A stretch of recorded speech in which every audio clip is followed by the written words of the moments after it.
વડોદરા જિલ્લાના તાજેતરમાં થયેલા કમોસમી વરસાદને કારણે ખેડૂતોના ઊભા પાકને થયેલા નુકસાનના સર્વેની કામગીરી પૂર્ણ થઈ ગઈ છે। મુખ્યમંત્રી ભૂપેન્દ્ર પટેલે આપેલી સૂચનાને પગલે જિલ્લા પ્રશાસને યુદ્ધના ધોરણે 107 ટીમોની રચના કરીને જિલ્લાના તમામ 406 ગામોમાં સર્વે પૂર્ણ કર્યો છે। કલેક્ટર ડોક્ટર અનિલ ધામેલિયા અને જિલ્લા વિકાસ અધિકારી મમતા હીરપરાએ ખેતીવાડી ખાતાના અધિકારીઓ, તલાટી મંત્રી અને વિસ્તરણ અધિકારીઓ સહિતની 107 ટીમોનું ગઠન કરીને સર્વેની કામગીરી શરૂ કરાવી હતી।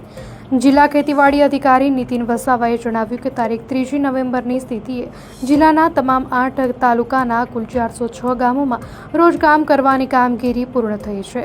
સર્વેમાં બહાર આવ્યું છે કે ડાંગર, સોયાબીન, મગફળી અને કપાસ સહિતના પાકોને નુકસાન થયું છે।